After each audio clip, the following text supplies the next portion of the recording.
exploiter l'Area Effector. Le dernier effector qu'il me reste à vous présenter est l'Area Effector.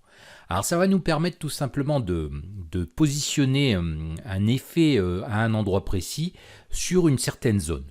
Et évidemment, on va pouvoir appliquer une force à l'objet qui y pénètre. Alors pour l'exemple, ici j'ai repris notre level et je vais utiliser ici mon personnage. Vous pouvez observer que là, je n'ai aucune possibilité d'arriver, par exemple ici sur la plateforme ici qui est tout en haut. Et on va utiliser un Area Effector pour y arriver. Alors je vais créer ici un empty que je vais appeler Area Effector. Évidemment, je vais le positionner plutôt là. À l'intérieur, pour donner un petit effet visuel, alors là je le fais très rapidement, mais je vais mettre un sprite, ici de forme square, et j'ai récupéré ici une simple flèche, vous voyez, qui est ici, alors on ne la voit pas, donc je vais la passer en 1, voilà, qui est même beaucoup trop grande, donc je vais la retailler de manière à ce qu'on voit tout simplement cette petite flèche ici. Donc j'ai ici mon Area Effector, je vais la positionner là, et je vais ajouter évidemment un Box Collider, donc ce Box Collider 2D. Alors je vais pouvoir le dimensionner, mais je vais devoir dire qu'il est en IsTrigger et qu'il va être utilisé par la suite par un effector. Donc je vais pouvoir ici l'éditer et je vais par exemple lui mettre une taille plutôt comme ceci. On va tester comme cela. Voilà, on verra bien. Donc je vais lui ajouter maintenant un Area Effector 2D. Alors, comme vous pouvez le voir, il est bien utilisé par l'effector, tout fonctionne très bien. J'ai de nouveau la possibilité d'utiliser le Use Collider Mask. Donc là, dans ce cas-ci, à la rigueur, je peux le faire parce que mon robot, dans notre level, rappelez-vous, lui, le robot, il a un layer player. Donc ce qu'on va faire ici, on va lui dire que ça doit être utilisé d'abord dans un premier temps sur Nothing pour tout supprimer et uniquement sur Player. Pour une fois qu'il est là, on va l'utiliser. Alors ensuite, on a ici Use Global Angle. Alors si vous le cochez, ça va utiliser tout simplement l'angle global de notre objet. On l'avait déjà vu précédemment. Si je le décoche, ça va utiliser l'angle local en cas où je fais une rotation. Là, vous pouvez voir que de toute façon, je n'ai pas fait de rotation ici à mon Area Effector. Donc automatiquement, elle va avoir ici la bonne taille. Donc là-dessus, je n'ai pas besoin de faire quoi que ce soit d'autre. Alors je ne sais pas, j'aurais peut-être pu lui mettre un sprite, j'aurais pu utiliser un sprite pour montrer un petit peu la zone. Bon, vous l'aurez compris là, pour la démo, évidemment, ça va fonctionner. Donc au niveau ici de ça, il n'y a aucun souci. Donc on va prendre du global, mais ce n'est pas tellement nécessaire. Alors ici, on a maintenant la force. On peut voir qu'on va devoir définir un angle de force. Alors cette force, par défaut, elle est à 0. C'est-à-dire que je n'ai pas d'angle de force. Mais moi, qu'est-ce que je veux? Je veux que mon personnage monte. Donc par rapport à son axe ici qui est en haut, je vais ajouter une force de 90 degrés. On peut aller de 0 à 359 degrés.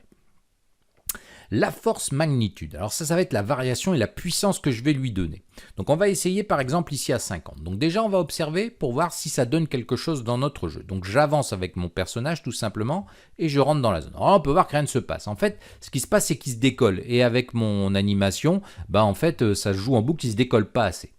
Donc, ce qu'il faut faire, c'est modifier la valeur. Ici, par exemple, pour mettre une force magnitude, on va la mettre à 100 pour tester. On va la monter par palier. Évidemment, il faudra régler tout ça. Et là, si je mets 100, qu'est-ce qui se passe maintenant si je rentre à l'intérieur? Alors, on peut voir que ça fonctionne déjà mieux. On peut voir que mon personnage, en fait, il saute. Voilà. Il y a bien une force qui est appliquée. Et là, maintenant, avec cette force-là, vous voyez, si je sors de ça, si je fais ça, je peux pratiquement, je suis plutôt pas mal, voilà, je peux remonter dessus. Bon, j'ai un plateforme effector, donc je peux passer en dessous, donc ça pose pas de problème. Mais on peut voir que là, ça fonctionne. Vous voyez, c'est un petit peu, je dirais, comme le principe du ventilateur qui soufflerait en dessous de vous, qui appliquerait une force. Alors justement, on a aussi des possibilités d'utiliser le dumping. Alors le dumping, vous pouvez voir ici, j'ai drag et angular drag à 0. Si je l'augmente, on peut voir que j'ai déjà beaucoup moins de drag, voilà. Vous pouvez voir que, en fait, ce sera des réglages que vous allez pouvoir vous-même gérer. Donc là, évidemment, ça donne ça donne plus grand-chose ensuite. Donc l'angular, c'est toujours pareil.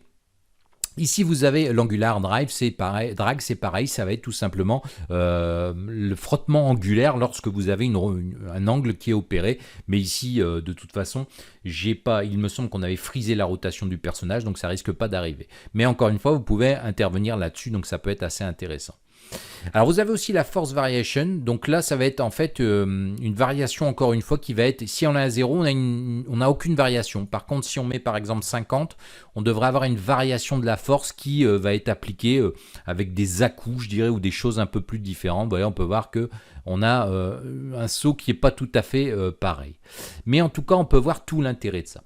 Alors vous pouvez voir que maintenant, par exemple, si je mets un force angle ici qui va être différent, par exemple je vais mettre 25 degrés, vous allez pouvoir observer que je ne vais plus du tout avoir le même effet. Regardez, je rentre dedans. Hop, on peut voir que là je suis jeté vers l'avant tout simplement. Donc encore une fois, c'est très important de le régler. Ici on va mettre 90 et c'est exactement ce qu'on veut. Donc voilà à quoi ça sert. Vous pouvez voir que ça peut être très utile d'utiliser ce genre encore une fois d'effecteur, parce que ça va nous permettre ici très facilement maintenant d'utiliser ce genre d'objet pour dire voilà, dans cette zone là, hop, automatiquement tu montes et tu peux passer sur la plateforme, ce qui est quand même assez intéressant. Et vous pouvez voir que si je repasse par là, j'ai de nouveau cette force en fait. Vous voyez que si je continue, voilà. Ici, si j'avais pas d'effecteur à ma plateforme, je me cognerais dessus. Là, ce qui n'est pas le cas parce que j'ai un effecteur. Mais on peut voir que ça me permet ici de, voyez, passer très facilement et de donner une impulsion à mon personnage. Donc ça peut être assez intéressant dans certains cas et ça peut être utilisé dans bien des possibilités, parce que ça vous permettrait par exemple de faire un genre de pipe, de tube, et que votre personnage automatiquement quand il saute dans ce tube, il pourrait suivre tout un parcours, parce qu'on pourrait très bien appliquer une force dans ce sens là, mais ajouter ici un autre effecteur qui ensuite à la sortie de cet effecteur là le pousse vers la droite, le fasse redescendre ensuite vers le bas, un petit peu comme Sonic, rappelez-vous le jeu Sonic, où on rentrait dans des pipes comme ça, où on avait une force qui était appliquée automatiquement, ça pourrait être utilisé de cette manière-là aussi. Donc bien évidemment, ici, je vous le montre graphiquement de manière sommaire.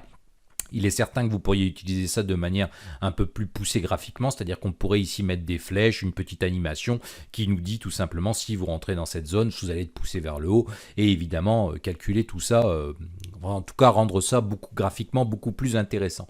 Mais vous avez fait le tour ici de tous les effectors. Alors vous pouvez voir qu'ils sont quand même très utiles parce que encore une fois, c'est quelques clics. De manière vraiment très simple, vous allez pouvoir utiliser ces effectors qui sont vraiment dédiés par contre pour le coup au jeu 2D, parce que vous n'allez pas retrouver ces effectors en 3D, mais ils sont vraiment très utiles parce que vous prenez comme le platform effector, ça vous permet vraiment de créer en quelques clics, de donner la possibilité de rebondir sur les angles de vos plateformes, de passer par le dessous de vos plateformes.